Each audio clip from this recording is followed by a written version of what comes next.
Hello guys, कैसे हैं आप सब लोग। द बुक ऑफ एस्पर के एपिसोड 16 के साथ हाजिर हूँ। अभी तक जिसने मेरे चैनल को सब्सक्राइब नहीं किया वो चैनल को सब्सक्राइब कर दे, वीडियो को लाइक और शेयर कर दे, शुक्रिया। तो लास्ट एपिसोड के एंड पे हमने देखा था योमिंग वैली से एक मास्टर आते हैं जिनका नाम मास्टर यून होता है। मास्टर यून आते ही यांगमिंग से कहते हैं तुम यहाँ से चले जाओ, तुम इस लड़के का मुकाबला नहीं कर पाओगे। फिर वो जू फैन से कहते हैं जू फैन तुम काफी ज्यादा स्ट्रॉन्ग हो, अगर तुम हमारी योमिंग वैली को ज्वाइन कर लेते हो तो हम पुरानी बातों को भूल जाएंगे और हमारी फाइट यहीं पर खत्म हो जाएगी। जबकि जू फैन उनसे कहता है तुम्हें क्या लगता है कि तुम इतने ज्यादा स्ट्रॉन्ग हो कि मुझसे फाइट कर सकते हो। तो यहीं से हमारी एपिसोड 16 की शुरुआत होती है। मास्टर उसे कहते हैं तुम्हें पता होना चाहिए तुम्हारे लिए क्या अच्छा है। मुझे नहीं लगता कि तुम इस वक्त समझ रहे हो कि यहाँ पर कौन ज्यादा स्ट्रॉन्ग है। और साथ ही वो अपने हाथ से अपनी पावर को रिलीज करते हुए अपनी चेन्स निकालते हैं और यांगमिंग के साथ उसके जितने भी साथी होते हैं वो उन सबको मार डालते हैं और कहते हैं अगर तुम मेरी बात नहीं मानते तो तुम्हारा हाल भी इन्हीं जैसा होगा जैसे मैंने इनका किया है। मास्टर जून ने जिन लोगों को मारा है वो यांगमिंग के साथ ब्लैक विंड माउंटेन से आए होते हैं, यानी कि वो मिस ली के परिवार के लोग हैं। जू फैन हंसते हुए उसे कहता है मास्टर जून ये सारे लोग तो तुम्हारे अपने थे क्योंकि ब्लैक विंड माउंटेन वालों के साथ तो तुम्हारा एक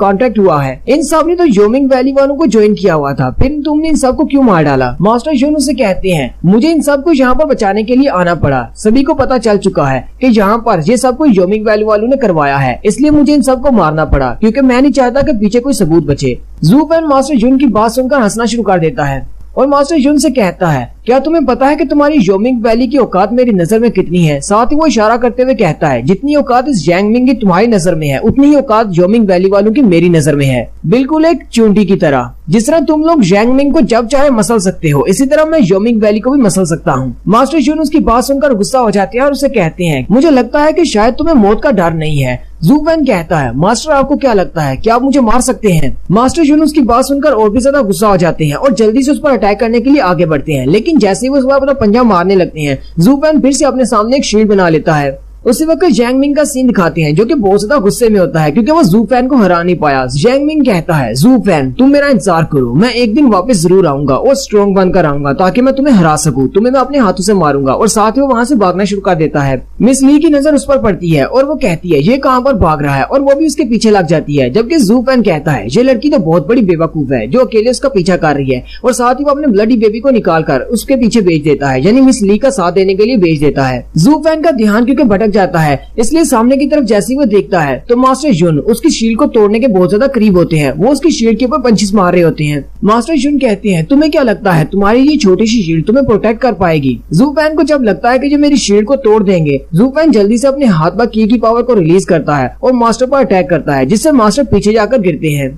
मास्टर जून ऊपर हवा में उड़ना शुरू कर देते हैं और जू फैन से कहते हैं तुम तो अभी एक छोटे से बच्चे हो लेकिन फिर भी तुम पैनलॉन्ग की थर्ड और एक और कंट्रोल कर रहे हो। ये प्रोटेक्शन शील्ड तो काफी ज्यादा स्ट्रॉन्ग होती है, लेकिन अफसोस की बात यह है कि तुम्हारा सामना मुझसे हुआ है। मेरे सामने तुम्हारी ये शील्ड नहीं टिक पाएगी। और वो फुल पावर के साथ फिर से नीचे की तरफ आते हैं जू फैन पर अटैक करने के लिए। जू फैन जल्दी से अपने सामने एक फॉर्मेशन ओपन करता है और एक 6 लेयर वाली शील्ड बनाता है। मास्टर उसकी शील्ड को तोड़ते हुए नीचे की तरफ आ रहे होते हैं और कहते हैं तुम्हें क्या लगता है कि मेरे जैसे स्केल के मास्टर को हराना इतना ज्यादा आसान है। तुम्हारी ये छोटी छोटी शील्ड्स मेरे सामने बिल्कुल बेकार हैं। लेकिन जैसे ही मास्टर जून उसकी सारी शील्ड्स को तोड़ते हुए उसके करीब पहुंच जाते हैं लास्ट पर जू फैन एक और फॉर्मेशन ओपन की होती है जो कि 5th लेवल की अरे की होती है, 5th लेवल की शील्ड की। साथ ही जू फैन अपने पहले ड्रैगन को बाहर निकालता है। मास्टर वहीं पर हवा में रुक जाते हैं। मास्टर जून भी जल्दी से अपनी पावर्स को यूज करते हुए फिर से अपनी चेन्स को निकालते हैं और उसके ड्रैगन को बांधने की कोशिश करते हैं, लेकिन जैसे वो उसके पहले ड्रैगन को अपनी चेन्स में बांध लेते हैं जू फैन सेकंड ड्रैगन को बाहर बुलाता है। मास्टर उसके सेकंड ड्रैगन को अपनी चेन्स में बांधने लगते हैं। उसी वक्त जू फैन अपने तीसरे ड्रैगन को बाहर निकालता है, फिर चौथे ड्रैगन को, फिर 5वें को, 6ठे को, 7वें को और फिर 8वें ड्रैगन को। जू फैन टोटल 9 ड्रैगन्स को बाहर निकालता है।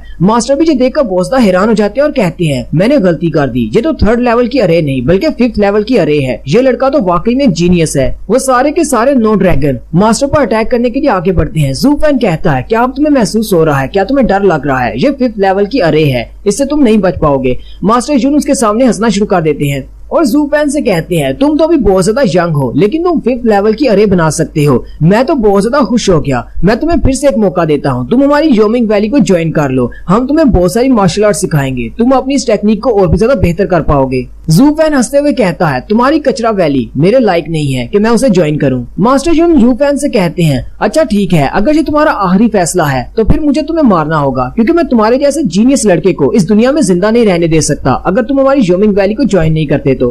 एक तरफ जू पहन के 9 ड्रैगन्स हैं और दूसरी तरफ मास्टर जून अकेले हैं। वो ड्रैगन